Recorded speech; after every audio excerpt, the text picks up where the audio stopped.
The sun set behind the sprawling mansion where her father walked, casting long shadows over the lush, manicured lawns. Maya adjusted the scarf around her neck, trying to look presentable despite her modest clothes.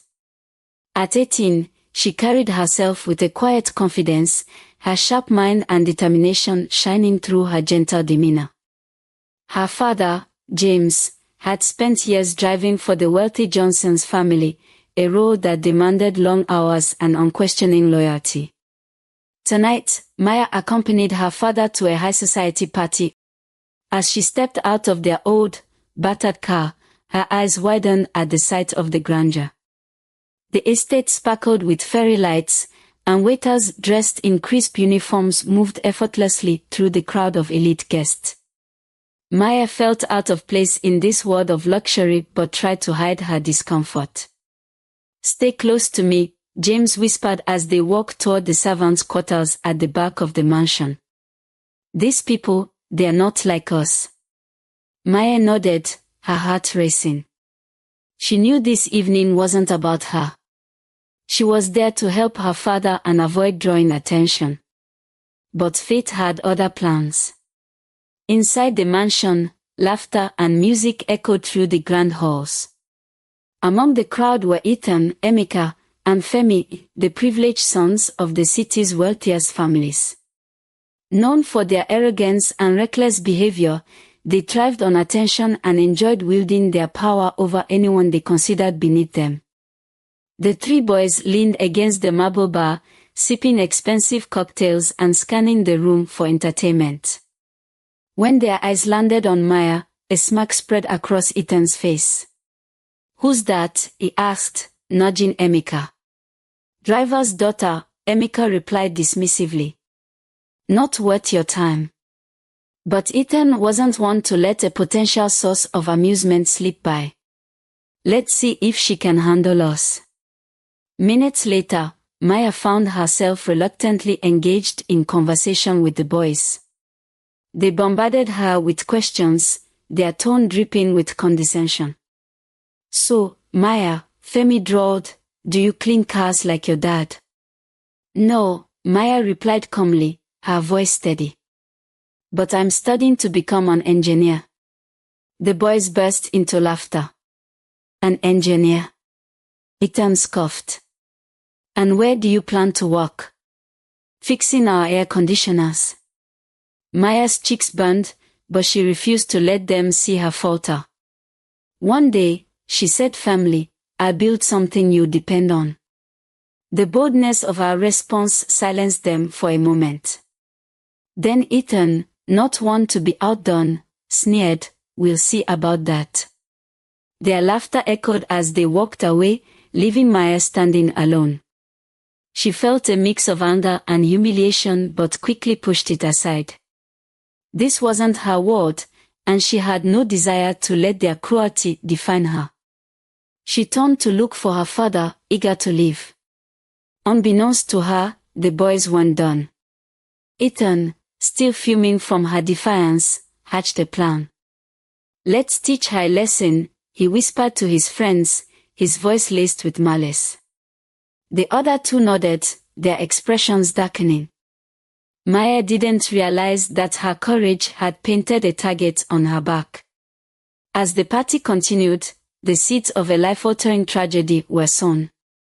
For now, she remained unaware, focusing instead on her father's voice of caution in her mind, "Keep your head down, and stay out of trouble." But trouble was already looking for her. The party stretched late into the evening, the atmosphere growing more unruly as the alcohol flowed freely. Maya stayed close to the servants' quarters, helping her father with small tasks and trying to avoid the gaze of the wealthy guests. Her father, James, checked his watch nervously. "Maya, finish up here quickly." "We'll leave soon," he said, sensing the rowdy behavior of the partygoers. He didn't want his daughter exposed to their world for too long. Maya nodded and stepped outside for a moment of fresh air. The cool night breeze offered a brief reprieve from the overwhelming noise inside. She leaned against a pillar, looking up at the stars and dreaming of a life far removed from this place. Suddenly, a shadow loomed over her. She turned to see Ethan, flanked by Emeka and Femi. They wore smug smiles, and Maya's heart sank. She tried to walk away, but Ethan stepped into her path. "Going somewhere?" he asked, his voice slick with mockery. "I don't want any trouble," Maya said, her tone firm but wary.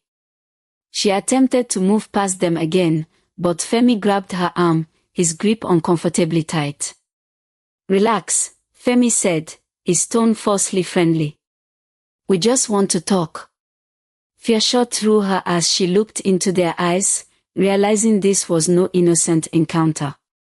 "Let me go," she said, her voice rising. Ethan laughed, a cruel sound that echoed in the quiet of the garden. "Why are you acting so high and mighty? You think you're better than us?" "I don't think anything," Maya said, struggling to free her arm. "Just leave me alone." But the more she resisted, the more entertained they seemed. Her defiance only fueled their twisted sense of power. Before she could scream, Ethan clamped a hand over her mouth and dragged her toward the back of the estate, away from the lights and noise. The next moment blurred into a nightmare. Maya's mind screamed in protest, but her voice was silenced by the overwhelming force of her attackers. In the darkness, they tore away her dignity, their laughter a cruel soundtrack to her pain. She fought with everything she had, but their strength and numbers overwhelmed her. When it was over, they left her broken and alone, their laughter fading as they disappeared into the night. Maya lay trembling on the cold ground, tears streaming down her face. Shame, anger, and fear consumed her, but the worst was the helplessness, the knowledge that no one would believe her, a driver's daughter, over the privileged sons of powerful men. Some time passed before James found her. He had grown worried when she didn't return and began searching the estate. When he saw her crumpled form in the shadows, his heart broke. "Maya," he cried, rushing to her side. "What happened? Who did this?" She clung to him, sobbing uncontrollably, unable to find the words to explain. Her father held her tightly, vowing silently to protect her no matter what. He helped her to her feet and led her back to their car, shielding her from the curious stares of other servants and guests. As they drove home, Maya finally spoke, her voice trembling. It was them, the Johnsons' boys and their friends. James's hands tightened on the steering wheel. He wanted to storm back to the estate and confront them, but he knew the futility of such an action. They were rich, powerful, and untouchable. The system was designed to protect people like them, not someone like his daughter. "Don't say anything, Maya," James said softly. "If we speak out, they'll ruin us." "But, Papa," Maya started, her voice breaking. "I know, my child," he interrupted, his eyes wet with unshed tears. "But we have no power here." The days that followed were a blur of pain and silence. Maya stayed confined to her room, unable to face the world. News of the incident spread among the staff at the Johnsons' estate, but fear kept everyone quiet. Ethan and his friends carried on with their lives as if nothing had happened, their privilege shielding them from any consequences. Maya's family faced subtle threats and intimidation. The Johnsons' family made it clear that any attempt to press charges would result in dire consequences for James's livelihood and Maya's reputation. "You think anyone will believe a driver's daughter over the sons of this city's most powerful families?" a lawyer representing the Johnsons sneered during a private meeting with James. "Be smart and stay silent." Maya felt trapped, suffocated by her helplessness and the injustice of it all. But deep inside her, a spark of defiance remained. She vowed that one day, when she had the strength and the means, she would make them pay for what they had done. The days after the assault were a harrowing descent into darkness for Maya. Her once bright eyes now reflected pain, her dreams crushed under the weight of her trauma. The small community she lived in quickly became a hostile place as whispers of the incident spread, though the truth was distorted by those who sought to protect the powerful. Maya avoided stepping outside her home. Every glance from neighbors seemed to carry judgment or pity. Her father, James, did his best to shield her, but even his shoulders sagged under the immense weight of guilt and helplessness. Why should we live in shame for what they did? Maya whispered one night, tears streaming down her face as she sat with her father in their tiny living room. James reached out, holding her hands in his. Because, child, the world is cruel. And the ones with power make the rules. But it's not fair, she cried, her voice breaking. Why do they get to live without consequences? Her father had no answer, only silence. He knew she was right, but he also knew that challenging the Johnsons' family would ruin what little they had left. As months turned into years, the pain became a constant companion for Maya. Her once promising dreams of higher education and a career in engineering were replaced by the harsh reality of survival. The little money her father earned was barely enough to cover their needs, let alone fund her college aspirations. Maya attempted to move on, trying to suppress her trauma, but the scars run deep. Every time she closed her eyes, she relived that night. The laughter of her attackers haunted her, and the suffocating feeling of powerlessness consumed her. Eventually, Maya decided she couldn't remain in the town any longer. I need to leave, Papa, she said one morning, her voice heavy with determination. If I stay here, I never heal. James hesitated but ultimately nodded. You're right. Go build a new life. But promise me one thing, don't let this world break you.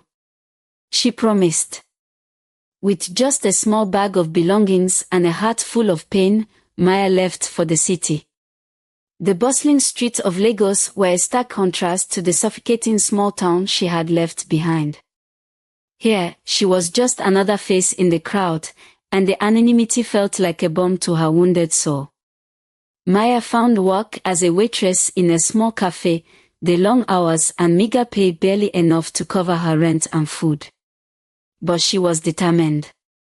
She began saving every rupee she could spare, her goal of returning to education burning brightly in her mind.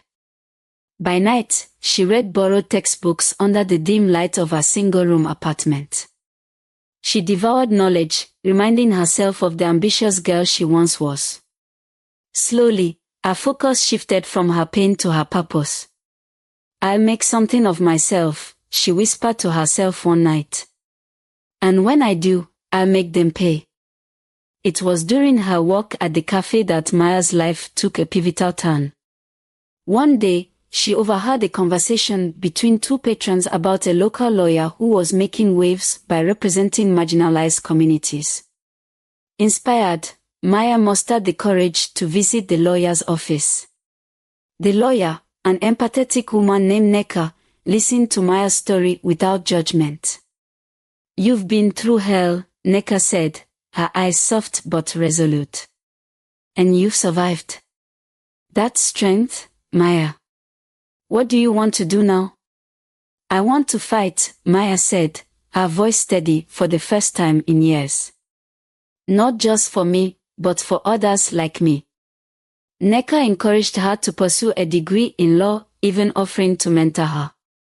Maya knew it wouldn't be easy, balancing work, studies, and her emotional recovery, but for the first time in years, she felt hope. Over the next decade, Maya's transformation was nothing short of extraordinary. She juggled part-time jobs and her law degree, excelling in her studies despite the odds stacked against her. Her focus was unwavering, her trauma fueling her drive to bring justice to those who had been silenced like her. By the time she graduated, Maya had already built a reputation for her dedication and intellect. She joined Neckar's law firm, quickly becoming a fierce advocate for victims of sexual violence and systemic oppression. Each case she won felt like a small victory in her own battle for justice. But even as she grew in confidence and stature, the memory of her attackers lingered in the back of her mind. She kept tabs on them, watching from afar as Ethan, Emeka, and Femi rose to prominence as businessmen and socialites. Their success only deepened her resolve. They think they've gotten away with it, she thought. But their time will come. 10 years after leaving her hometown, Maya received news that set her plan into motion. The Johnson's family was hosting a grand event to celebrate their new business venture, and Ethan, Emeka, and Femi were the guests of honor. The timing couldn't have been more perfect. Maya packed her bags and prepared to return to the place that had once broken her. This time, she was no longer the timid girl they had preyed upon. She was a woman of power and purpose, armed with knowledge and an unshakable determination to hold them accountable. As she boarded the train back to her hometown, her heart raced, not with fear, but with anticipation. The stage was set for her long-awaited reckoning. The train pulled into the station with a screech, jolting Maya from her thoughts. She stepped onto the platform, her heels clicking against the worn concrete. The town looked smaller than she remembered, its streets lined with familiar buildings that seemed to have aged along with her memories. But Maya was no longer the frightened girl who had fled years ago. She was a woman on a mission. Her return was deliberate, carefully planned to coincide with the Johnson's family's grand event. A gala, hosted at the same estate where her life had been shattered, would celebrate a merger between their businesses. The guest list was a who's who of influential figures, politicians, businessmen, and media moguls. Ethan, Emeka, and Femi were the stars of the evening. Maya's presence in the town didn't go unnoticed. Those who recognized her couldn't help but whisper. Gone was the meek driver's daughter. She now exuded confidence, her sharp features accentuated by her tailored suit and piercing gaze. She carried herself with the authority of someone who had fought her way out of the darkness. Her first stop was her old home, where her father still lived. James was older now, his hair grayer, his movements slower, but his face lit up when he saw her. "Maya," he exclaimed, pulling her into a tight embrace. "You've come back." "I've missed you, Papa," she said, her voice softening for the first time in days. As they sat together, catching up, Maya told him about her life in the city, her education, her career, and the cases she had fought for others. She spared him the details of her plan, not wanting to burden him with worry. "I'm proud of you," James said, his eyes glistening. "You've become everything I knew you could be."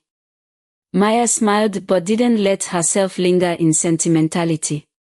She had work to do. The night of the gala arrived, and Maya stood outside the Johnson's estate, the memories of her last visit threatening to overwhelm her. She took a deep breath, steeling herself. She wasn't here to relive the past, she was here to reclaim her power. Inside, the atmosphere was opulent, the hall buzzing with laughter and clinking glasses. Maya walked in with quiet confidence, her every move calculated. Heads turned as she entered, her striking presence commanding attention. Most of the guests didn't know her, but those who did whispered her name in disbelief. She spotted Ethan, Emeka, and Femi near the bar, surrounded by a group of admirers.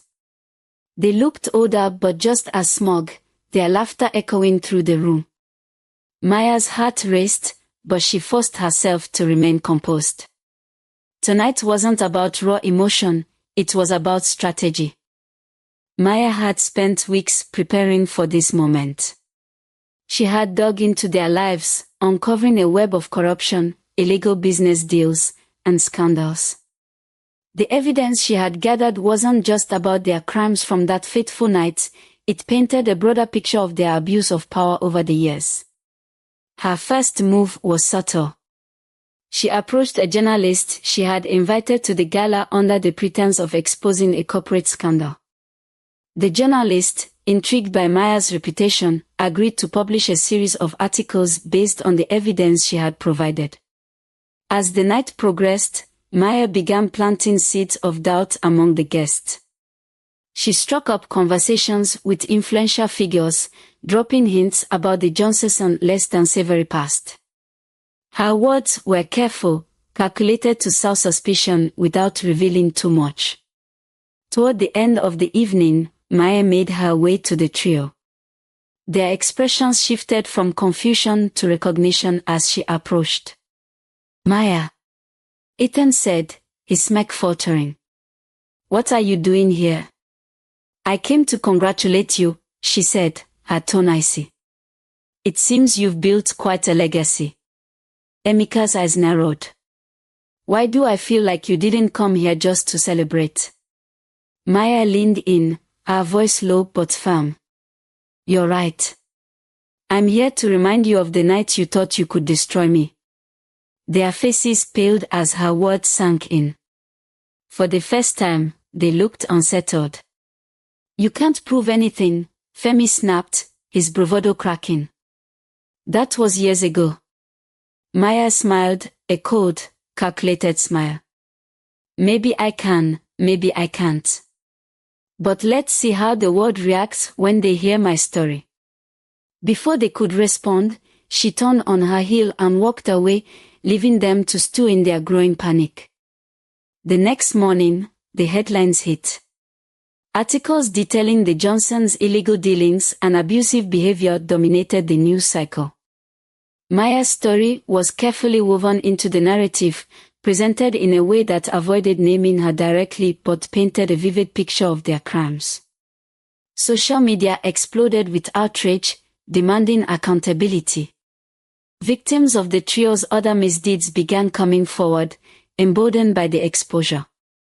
The once celebrated businessmen found themselves cornered, their reputations in tatters. Maya watched from a distance, her emotions a mix of vindication and exhaustion. The battle wasn't over yet, there was still the matter of legal action, but the tide had turned. Maya filed a formal case against the trio, using the evidence she had collected to build a strong argument.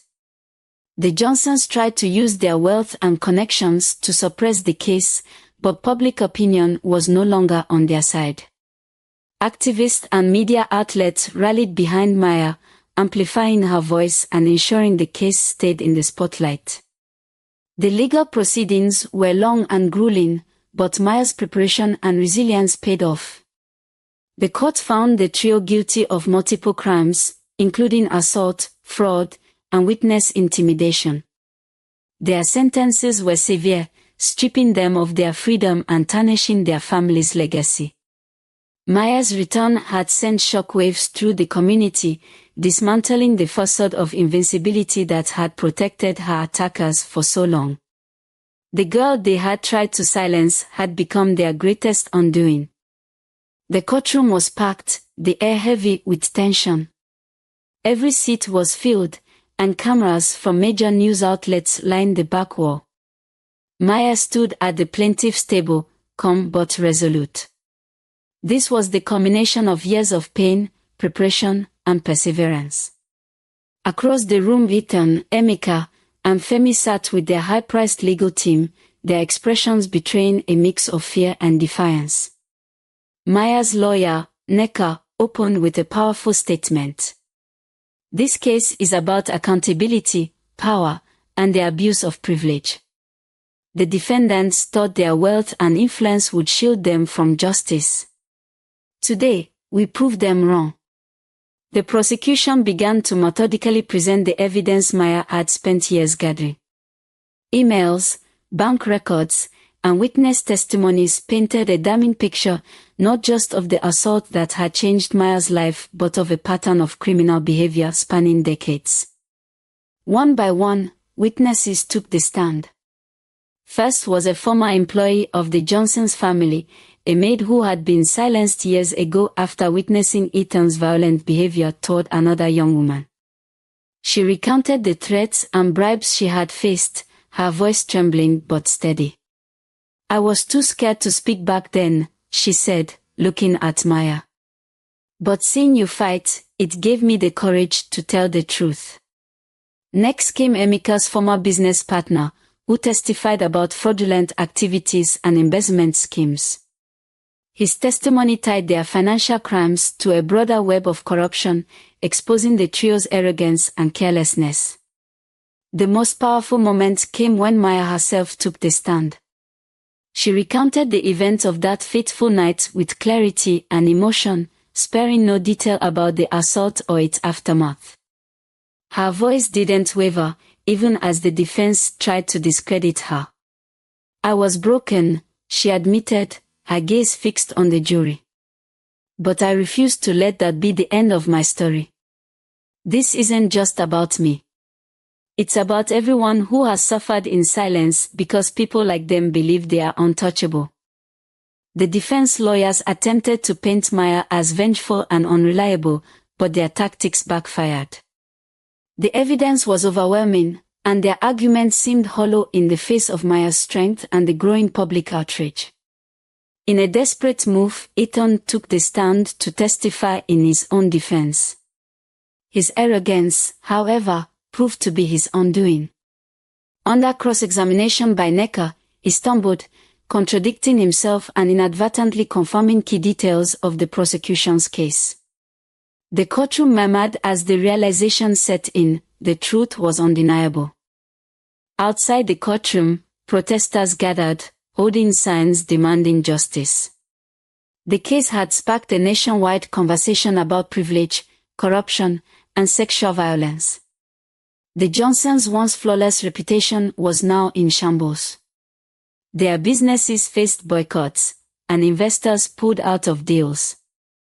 The trio's fall from grace was swift and public. After weeks of testimony, the jury reached a unanimous decision. The courtroom was silent as the foreman read the verdict: guilty. Guilty of assault, fraud, and witness tampering.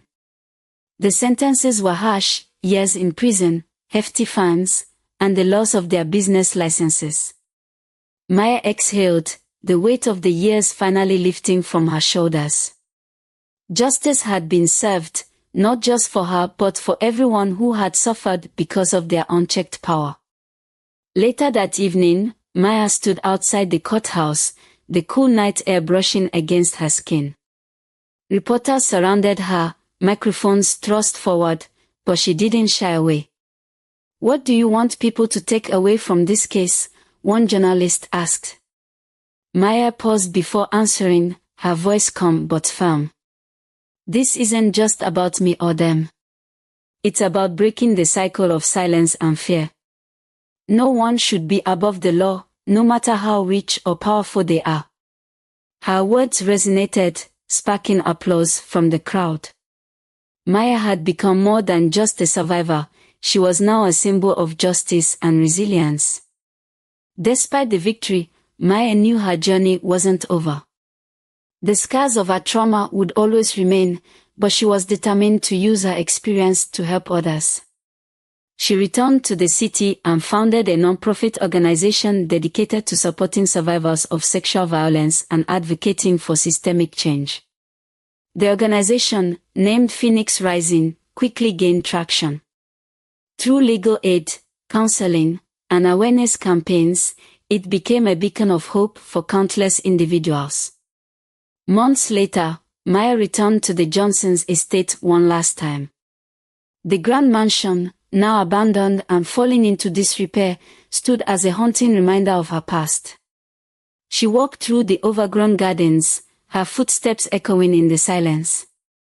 Standing in the spot where her life had changed forever, she closed her eyes and let the memories wash over her. But this time, instead of feeling pain, she felt a deep sense of peace. "They didn't win," she whispered to herself. "I did." Maya left the estate, her head held high, ready to embrace the future she had fought so hard to create. The conviction of Ethan, Emeka, and Femi sent ripples through society. Once celebrated as the golden sons of their families, they now bore the labels of criminals. The once pristine Johnson's name was irreversibly tarnished, and their families, once powerful and untouchable, were left scrambling to salvage what little remained of their reputation. The Johnson's family's business empire began to crumble. Investors pulled out in droves, unwilling to associate with a name now synonymous with scandal. The trio's fraudulent dealings, unearthed during the trial, led to multiple lawsuits from former partners and clients, draining their once vast wealth. Ethan's family, who had prided themselves on their influence, found themselves ostracized by their elite social circles. Invitations to high society events dried up, and former allies turned their backs, fearing association with the disgraced family. Emeka's family faced foreclosure on their lavish properties as legal fees mounted.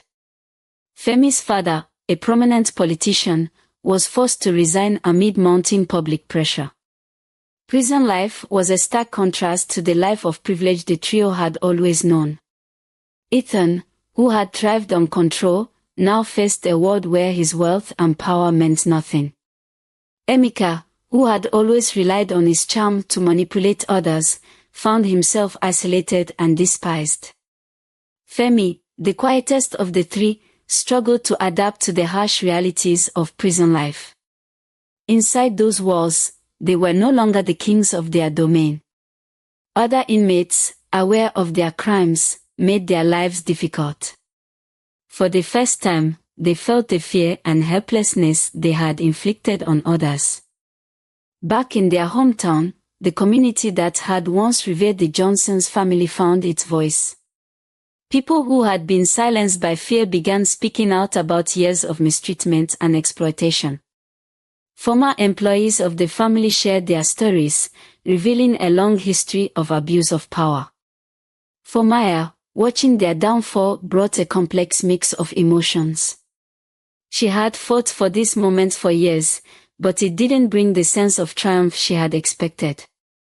Instead, it felt like a step in a much larger journey.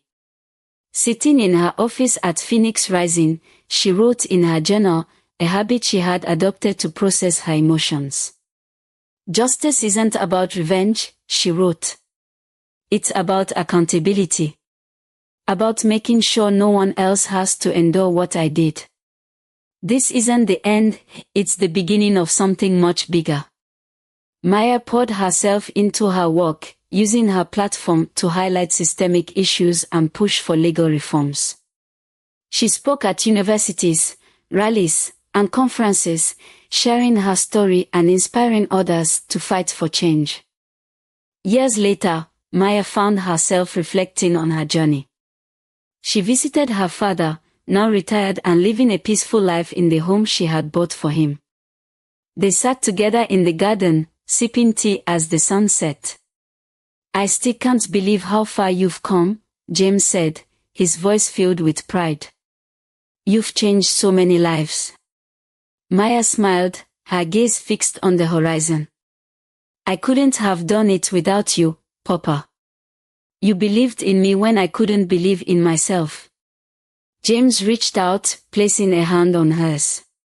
"You gave me hope when I had none. I'm proud of you, Maya. And I know your mother would be too." One day, Maya received a letter from a young girl who had been following her story. The girl, a survivor of abuse, wrote about how Maya's courage had inspired her to speak out and seek justice. Maya read the letter with tears in her eyes. It was a reminder that her fight wasn't just about her past, it was about shaping a better future. As she folded the letter, Maya stood and walked to her office window. The city skyline stretched before her, a symbol of how far she had come and how far there was still to go. "This is just the beginning," she whispered to herself. "There's so much more to do."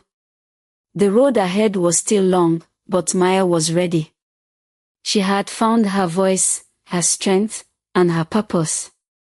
And she knew she would continue to fight, not just for herself, but for every person who had ever been silenced. Maya smiled, a quiet but determined smile, as she stepped forward into her next chapter. Thank you for watching. If you know someone who needs this, share this story with her, and please subscribe our African Folktales channel.